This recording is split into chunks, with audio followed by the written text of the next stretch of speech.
Hello and welcome back to JVCTR. Now for those of you that are new, my name is Johnny and today you join me at Pro Alloy where we're going to learn how to make an intercooler.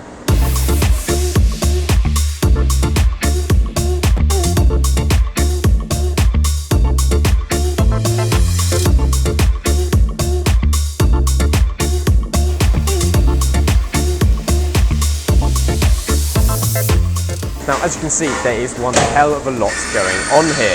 Now, clearly, Pro Alloy don't just make intercoolers for a Mark 8 FIESTA ST, they make a whole host of stuff, and the operation that they've got here is a hell of a lot bigger than I ever thought it was, to be honest.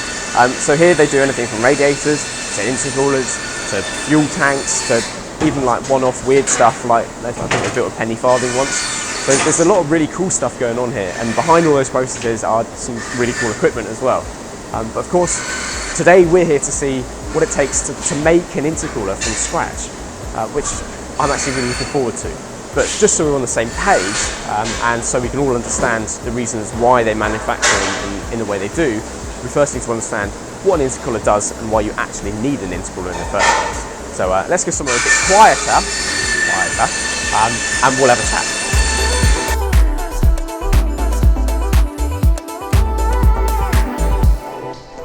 Right, okay, so it looks like we found somewhere a little bit quieter to talk to you about intercoolers. Now, this is a Mark 8 FIESTA ST intercooler, as you can see, but the basic principles of an intercooler and how they work are the same across all applications. So we'll cover the basic principles so we will understand what's going on, we're all on the same page, and then we can get into making an intercooler, and you can see how the process of making that intercooler goes in to solve the issues and the problems that this thing has been designed to solve. So if we talk about the problem that we've got, so you force induction into a car, and that means you make more power. But the problem you've got is that when you compress that air to make it forced induction, that air will then get hot. Unfortunately, the engine at the other end of that compression would really like cold air. So cold air is more dense with more oxygen, therefore you get a bigger bang inside the engine and then you make more power. So this is the issue. We've got compressed air over here which is hot, and then we want cold air over here, but there's nothing there. So if we stick an intercooler in the middle, the intercooler is designed to take that compressed air, cool it down, so over here we've got nice cool compressed air to go into our engine. So that is the goal. Now, in terms of ways in which we compress air, we've got supercharger and turbocharger, that's generally the two. Now, superchargers can be fitted without an intercooler, mainly because they're belt driven or electric driven or what have you, which means the only heat they produce is the heat produced by the compression of air. So basically, free air wandering around, molecules, compress it, molecules get together, rub together, friction, heat. So that is the heat that a supercharger produces. Now, a turbocharger will also produce heat in the same way, but unfortunately the turbocharger, as it's powered by exhaust gases, which are already quite hot, that heat is transferred to that air, and then the air being produced, or compressed air being produced by that turbo, is really actually quite hot. So it's very rare to see a turbocharged car without an intercooler, but it can be done on a supercharger. So that's the problem we're trying to solve by fitting one of these. Now, when designing this Pro Alloy one, Alex, the owner of Pro Alloy, has taken me through the considerations they took in. Now, first of all is materials. So you can make intercoolers out of pretty much any metal, really, but what you need to consider is how quickly that metal can transfer that heat. Now, some metals can store heat, which means when you fit them initially, do a dyno run, you'll get good results because the heat is being transferred from the hot air and into the metal.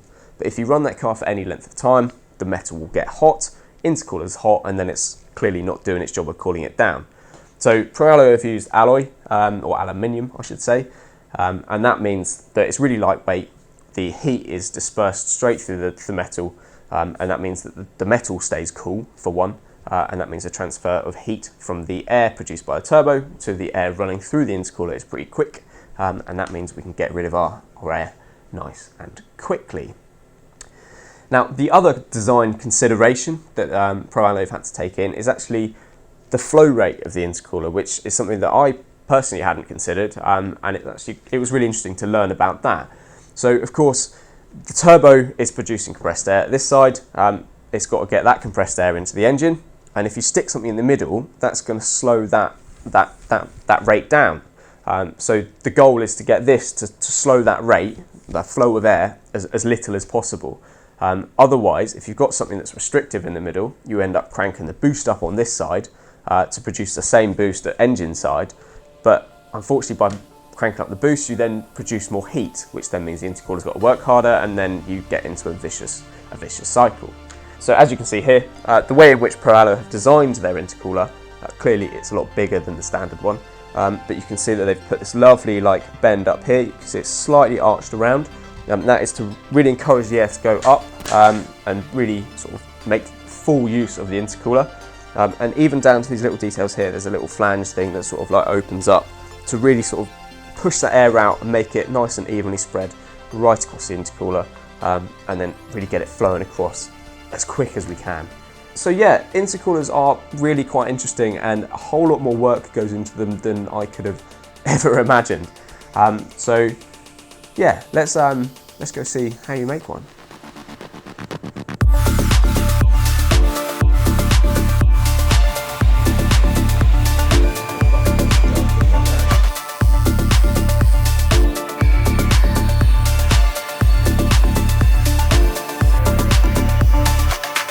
Now, the first part of making the core of the cooler are these tubes. Now, these will carry the air that goes right across the centre of the intercooler, and then we'll talk about fins in a second, but these attach to the fins to disperse the heat, and then that's essentially how an intercooler works. So these are your tubes, and in actual fact, these are radiator tubes, which are a lot smaller than intercooler, because obviously radiators carry water, intercoolers carry air. Same kind of principle, but yeah, the radiators are thinner, and the intercooler ones are over there, so I'll give you a quick tour of those now.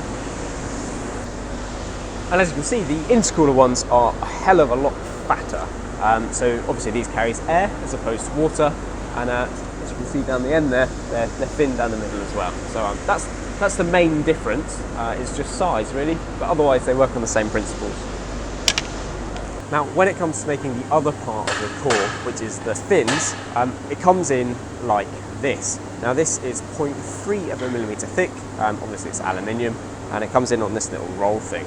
Now, what we need to do is move it onto this machine over here, which essentially corrugates that sort of really thin, flat material and puts it into a particular pattern. Now, if we pick up one of these down here, as you can see, it doesn't just corrugate it, this little machine, which obviously gives us more surface area in itself, but it also, in between each of these little corrugations, adds these little dimply things. Now, these dimples are really quite important because they increase the surface area.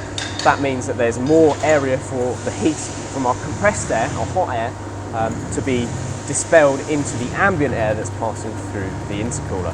So, although you just see that when you buy an intercooler, there is weirdly a hell of a lot more design that goes into these little fin things, and that's really quite cool.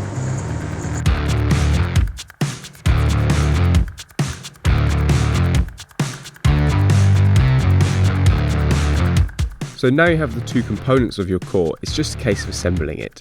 As you can see here, it's fin, tube, repeat inside a jig.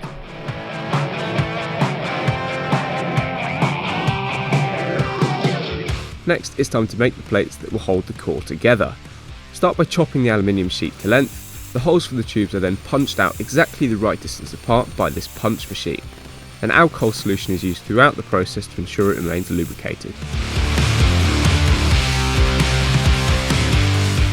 The edges are bent at a 90-degree angle in a machine similar to this. The assembled core is then unclamped from the jig on one side and the plate offered up. The end plate can then be tapped on.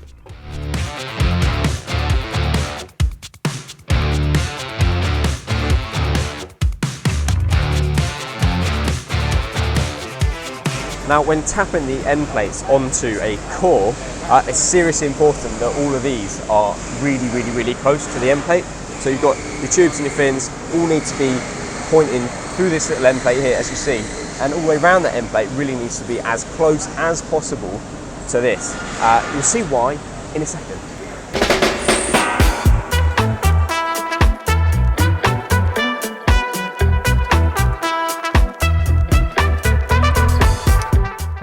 when both end plates have been installed, the core can be removed from the jig.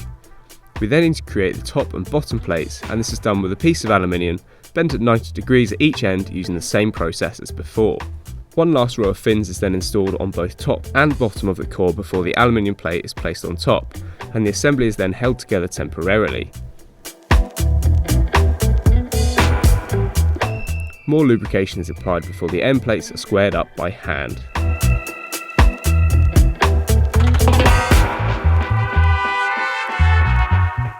The core is placed in another jig to square it up further before a process known as fluxing can begin. Now, fluxing is essentially a metal treatment that promotes melting and is applied via a spray gun.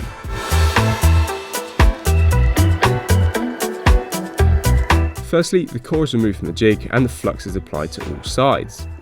The elastic bands are then removed and the core is placed back into the jig before a final fluxing of the areas that were previously covered by the elastic bands.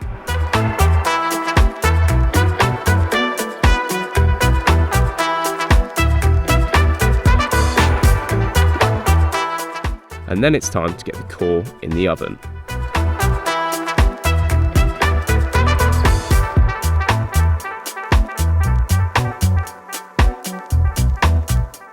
So that is the cooler in the oven to braze.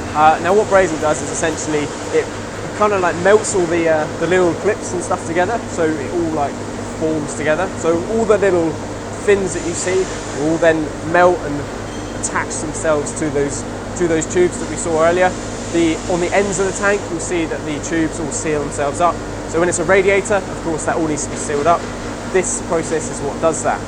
Now this is actually quite a clever oven. I mean obviously it's just an oven, but you may have seen in the little montage I did, there were probes going into that little cooler, and that measures the temperature of that cooler throughout the cooler itself, and all the elements inside here can then be turned on or off, and they can really like control the temperature of the cooler itself.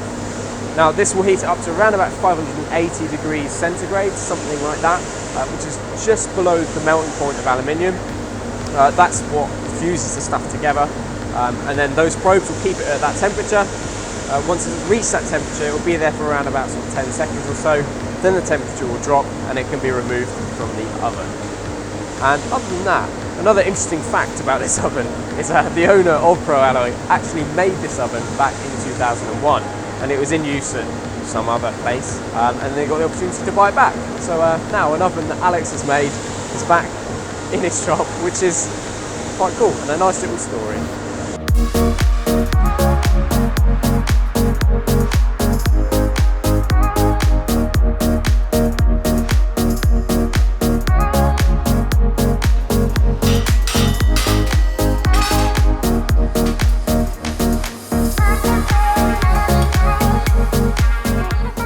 Now, as you can see, as it's come out of the oven, everywhere that the metal was touching each other, so metal on metal, is now a perfect join. So not only are there joins all the way around these little tubes at the end, which means that there's no air leakage from this end plate, but all of these little fins all the way along from every single one, so thousands of joints, are all sort of just melted enough so that they contact the tubes that go through the middle. So you get a really good heat transfer between the tube and the fin, and then that disperses your heat.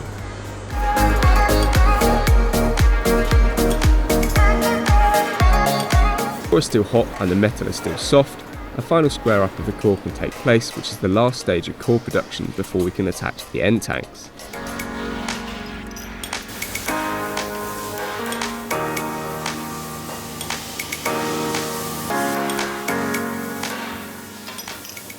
Now behind me, as you can see, they are welding the end tanks together to make them one unit. Those end tanks will then be welded onto the end of the cores that we've just made, and then that's pretty much your intercooler made.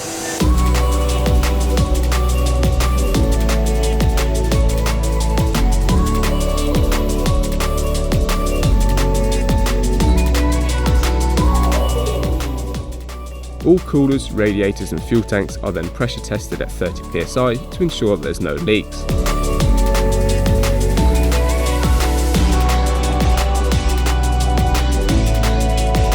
coolers and radiators are dried quickly with a combination of warm air and compressed air so they can move swiftly on for finishing. Now, in terms of finishes for your intercooler, there's a number of options you can choose from. So the first of which is basically silver or black. So silver, they do like a brushed finish, which they do in-house, and it actually looks really nice. You can see it's got a very, very slight sheen on it, and I think it looks really good. The other finish is a black painted finish. This is not currently done in-house, but it's the option that I've gone for because I think it looks really, really quite nice. And I'm just waiting for intercooler to come back now. In terms of other finishes that are on offer, I think they can do like a high sheen polish, so it looks like a mirror. That looks really, really quite impressive. There was one in earlier that had like polished end tanks and then a black core in the middle. I think it was off a classic car, but it looked amazing. So yeah, so I've gone for the black on my intercooler, and I believe it's just come in. So let's go have a look. Baby, we can do this all night. Keep on second guessing our love, oh love. I don't really care if you don't mind. Baby, we can do this all night. We can do it all night. We can do it.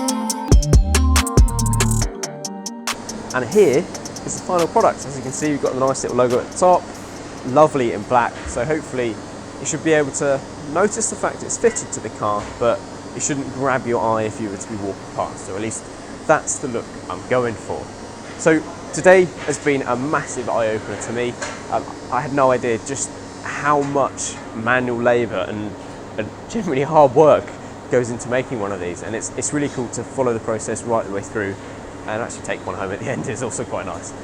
So I'm not going to be fitting this today. I'll do that in a separate video. So I think we'll leave it there, as I now have my intercooler. So if you enjoyed this video, give it a thumbs up. If you want to see more of me and my car and other car stuffs, then feel free to subscribe, and I'll catch you in the next one. There goes a sight from my soul.